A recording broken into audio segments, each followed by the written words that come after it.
Dapur. Dapur.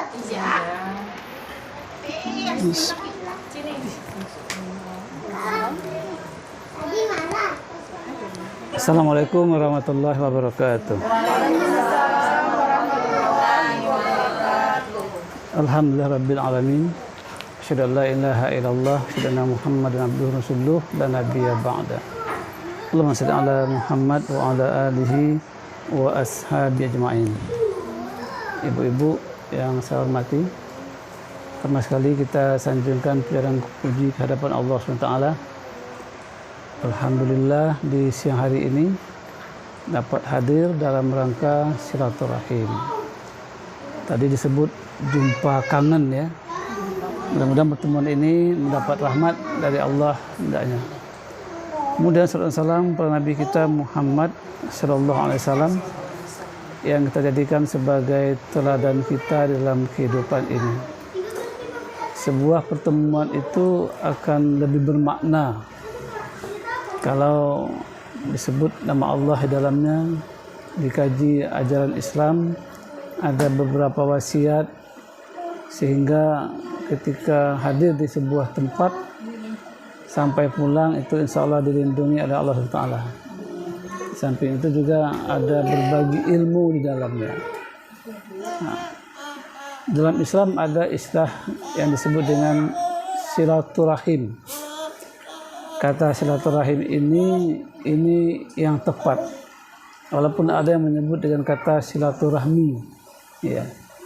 Tapi karena sudah biasa di masyarakat, antara silaturahim dan silaturahmi dianggap biasa, maka ulama menyatakan itu boleh-boleh saja. Kalau awalnya silaturahim itu hanya untuk kerabat saja. Kalau saya datang ke rumah kemenakan saya, itu dikatakan silaturahim. Tapi kalau saya datang ke rumah teman saya, itu namanya ziarah.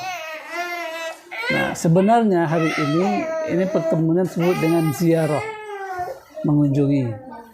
Nah, cuma di masyarakat kita, kalau kata ziarah itu biasanya ke kuburan. Nah, ya. Tidak biasa kata ziarah itu untuk acara begini. Tetap ulama menyatakan hal itu boleh saja. Ya, apakah kepada kerabat atau juga kepada orang sebagai teman saja, itu boleh juga dikatakan silaturahim, ya. Tapi intinya adalah tadi bertemu, jumpa kangen untuk menghilangkan hal-hal yang selama ini mungkin ada di hati kita, ya, mungkin rasa tidak enak dan segala macam. Ayat menyatakan tentang silaturahim itu Surat An-Nisa ayat 36.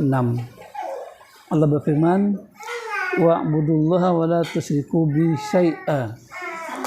Sembahlah Allah, jangan menserikatkannya dengan sesuatu apapun. Jadi kita dituntut untuk menyembah Allah, beribadah kepadanya. Bahkan memang kita hadir ke dunia ini untuk beribadah. Wa ma khalaqtul jinna wal insa illa liya'budun. Tidak aku jadikan jin dan manusia, kata Allah, kecuali untuk berbakti, mengabdi.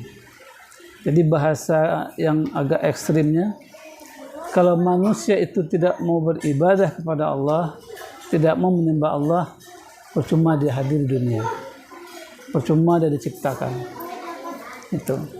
Dan bukan sebatas menyembah saja, bukan berbakti saja, dilanjutkan dengan wala tusyriku bihi syai'a. Jangan menserikatkannya dengan sesuatu apapun. Nah, kajian masalah syirik ini panjang juga ceritanya, mungkin pada poin-poin berikutnya. Tapi Luqmanul Hakim diajarkan anaknya untuk seluruh kegiatan yang diawali dari meninggalkan syirik. Apa kata Luqman? Ya bunayya la tusyrik billah inna syirka la zulmun azim. Wahai anakku, kata Luqman, jangan kau serikatkan Allah. Syirik itu merupakan kezaliman yang besar. Jadi Luqman kalau kita lihat sejarahnya, dia tidak buru-buru menyuruh anaknya sholat, tidak buru-buru puasa, atau wanita disuruh pakai jilbab, tidak, tapi dia tanamkan dulu keimanan. Iman itu tidak tanggung-tanggung, yang bersih, lepas dari syirik. Karena syirik yang ada pada diri kita, kalau tidak dihilangkan, disingkirkan, itu merusak semua ibadah kita. Dalam surat Az-Zumar Allah berfirman, "La in asrakta la yahbatanna 'amaluka." Kalau kamu menserikatkanku, kata Allah, maka hapus semua amal-amalmu. Kita sejak kecil sampai sekarang mungkin sudah banyak ibadah kita. Ada yang sudah membangun masjid, membayar zakat, atau infak dan segala macam kebaikan. Tapi ketika ada syirik, mensyirikatkan Allah, maka pahala itu hapus semuanya. Kalau hapus itu berarti nggak ada. Jadi ini yang pertama kali ditanamkan Luqman pada anaknya. Dan Allah menyatakan juga, bukan sebatas ibadah kepada Allah, bukan sebatas meninggalkan syirik, tapi dilanjutkan juga, yaitu wabil walidaini ihsana, agar kepada orang tua berbuat baik. Nah, ini juga kajiannya khusus lagi nih, itu berbakti pada orang tua. Ibu sekalian sudah merasakan bagaimana jadi orang tua, ya dengan segala suka dan duka. Tentu kita juga merasakan bagaimana beratnya bapak ibu kita, ya menghadirkan kita, membesarkan kita, mendidik kita. Allah melanjutkan wabizil kurba, berbuat baik itu juga kepada kerabat. Kerabat itu saudara-saudara dekat, ya mungkin ya kemenakan, mungkin kakak beradik, itu kerabat gitu ya. Nah, itu lebih dekat. Nah, biasanya kita lebih dekat kepada orang lain daripada kerabat kita. Kita biasanya lebih suka percaya kepada orang lain pada kerabat kita. Kita biasanya kalau ingin meminjamkan sesuatu, memberi sesuatu, itu lebih dahulu kepada orang lain, pada kerabat kita. Padahal seharusnya kepada kerabat dulu. Ya. Pada saudara kita, ya mungkin kemenakan, ya anak saudara dan segala macam. Artinya kerabat yang ada hubungan darah, hubungan rahim, ya, itu saling didahulukan. Baru dilanjutkan kata Allah wal yatama, pada anak-anak yatim. Kalau yatim itu kan ada batasnya ya. Kita semua mungkin ada yang sudah yatim ya. Ya, yang nggak punya bapak lagi, atau nggak punya ibu lagi, itu kan yatim. Cuman batasnya kan sebelum balik. Sudah balik itu nggak yatim lagi. Sama umpamanya mu'alaf juga ada batasnya. Jadi nggak selama-lamanya mu'alaf, enggak ya. Ya. Orang baru masuk Islam itu namanya mu'alaf. Ini artinya hatinya yang dilunakkan. Nah, sebagai mu'alaf itu juga banyak keutamaannya. Ini tentu butuh kajian lain ya. Nah, sudah berapa judul lagi itu? Nah, ada 4 ya. Nah, kemudian wal masakin, juga berbuat baik kepada orang-orang miskin. Ya, kita mau berbuat baik kepada orang miskin bukan karena kasihannya, karena ada hak mereka dari kita. Rezeki yang kita terima itu tidak semuanya milik kita.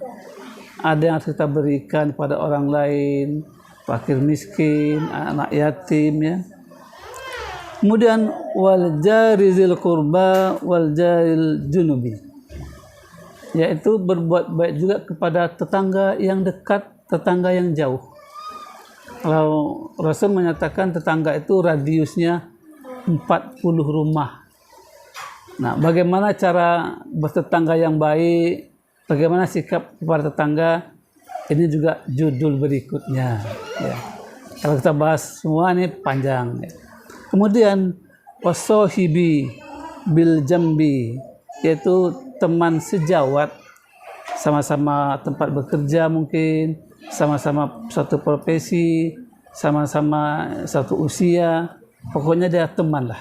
sahabat. Wabni sabil. Wabni sabil ini orang yang menuntut ilmu, orang yang sedang melakukan perjalanan, ya, juga perlu diberikan santunan, berbuat baiklah padanya. Wa ma malakat aimanukum, hamba sahaya. Kalau sekarang hamba saya kan tidak ada lagi, ya. Dulu zaman Rasul hamba saya itu budak, ya. Itu perlu disantuni juga. Innallaha la yuhibbu kulla mukhtalan fakhur. Sesungguhnya Allah itu tidak suka kepada orang yang sombong dan membanggakan diri. Sombong itu banyak sekali awal-awalnya. Orang cantik bisa sombong, orang kaya bisa sombong, punya ilmu yang tinggi juga bisa sombong, punya nasab keturunan yang bagus juga sombong. Nah, kemudian sebenarnya itu wajar karena ada kelebihan, ya. Tapi ada juga orang yang nggak punya kelebihan tapi sombong, ya. Ada kan lagu Episkasi, ya, sudah jelek tapi sombong, miskin sombong, ya, ini kelewatan, ya. Padahal orang yang kelebihan saja tidak boleh dia sombong, apalagi penuh kekurangan. Ini anjuran silaturahim dalam surah An-Nisa ayat 36. Sedangkan hadis yang menyatakan tentang silaturahim ini diriwayatkan oleh Abdullah bin Salam. Apa kata Rasulullah? Ya ayuhan nas. Rasul ketika itu dia hijrah dari Mekah ke Madinah, ditunggu oleh sahabat, ya, di Muhajirin, ya, Ansor yang sudah berangkat hijrah, ditunggu. Bahkan yang menunggu Rasul itu juga ada orang Yahudi. Yahudi itu bernama Abdullah bin Salam. Jadi Abdullah bin Salam ini dia ingin tahu, kok ramai orang menunggu Muhammad, ada apa? Apa keistimewaan Muhammad itu? Kok begitu antusias bahasa kita, ya? Kok begitu bersemangat datang menunggu detik-detik kedatangan Muhammad? Nah, maka dia datang hadir di situ. Padahal dia beragama Yahudi, bahkan pendeta, ya, tokoh Yahudi. Tapi dia ingin tahu. Rupanya begitu datang Nabi Muhammad, yang dia ingin dengar pertama kali dari Muhammad itu apa? Ingin tahu dia. Maka Rasul pertama mengatakan, begitu sampai disambut dengan sholawat, ya, sholawat Badar yang kita kenal, kan? Nah, apa kata Rasulullah? Ya ayuhan nas. Padahal yang hadir itu adalah umat Islam yang menunggu Rasul itu. Tapi karena ada beberapa orang kafir termasuk Abdullah bin Salam, Rasul mengatakan ya ayuhan nas. Merasa tersanjunglah Abdullah bin Salam ini. Nyatanya kehadiran Muhammad itu, ya, di Madinah ini bukan untuk umat Islam saja, tapi untuk seluruh manusia. Ya ayuhan nas. Apa kata Rasul? Absus salam. Tebarkanlah salam. Ya. Jadi menyampaikan salam itu sunnah Rasul. Nah, bagaimana teknik bersalam juga ada materinya nanti insya Allah. Jadi mengucapkan salam ini merupakan anjuran Rasul. Bahkan dalam jual beli juga perlu salam, ya. Assalamualaikum, apa kabar? Mau beli apa, mencari apa? Kadang-kadang kita di pasar itu, ya, kalau anda kata ada uang mau beli semua, karena orang ramah-ramah semua, kan. Nah, apa kabar Pak? Silakan masuk. Kemudian wasilul arham. Maka jalinlah, kata Rasulullah, silaturahim, kasih sayang kita manusia, ya. Ini yang membuat Abdullah bin Salam tadi senang dengan Rasul. Yang ketiga, wa'at'imut ta'am, dan berilah makan. Jadi memberi makan, mengundang teman untuk makan bersama, mentraktir teman, ini sunnah Rasul. Jadi ibu-ibu jangan segan-segan untuk traktir teman, traktir bakso. Tapi jangan minta traktir terus, kita gantian. Hari ini siapa, besok siapa, ya. Ya. Jangan dia terus, besok dia lagi, kan. Ganti-gantian lah. Yang penting kesepakatan. Dan memberi makan itu oleh ulama disebutkan itu juga sedekah jariah.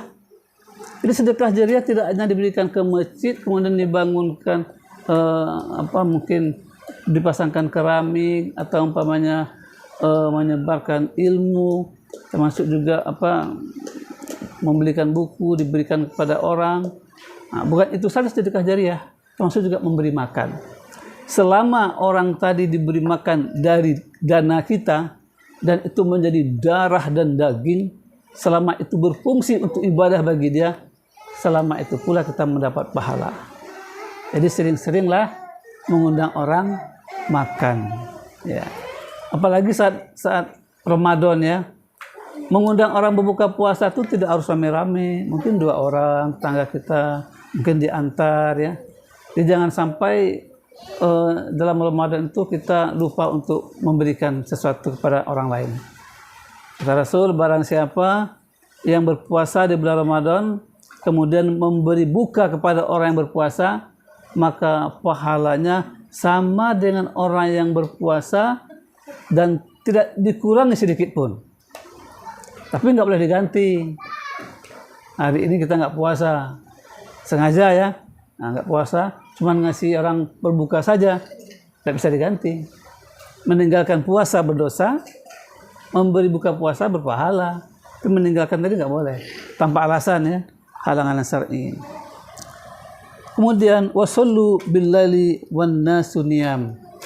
Kata Rasulullah, yaitu sholat di malam hari ketika orang sedang tidur pulas. Ya. Ini sholat tahajud ini merupakan sholat rahasia, ya, ya, karena rahasia itu makanya tidak perlulah kita posting, pokoknya di WA jam 3 malam, oi sholat tahajud yuk. Kalau sekali-sekali membangunkan teman mungkin boleh, ya. Nah, karena ini sholat rahasia kita dengan Allah saja. Tapi walaupun demikian, yang penting adalah ikhlas. Apa kata Rasul, ya? Tadkhulul jannata bisalam. Maka kalau itu kita lakukan, akan masuk ke dalam surga dengan selamat. Ya, sudah masuk surga, selamat pula. Yang meriwayatkan hadis ini Abdullah bin Salam.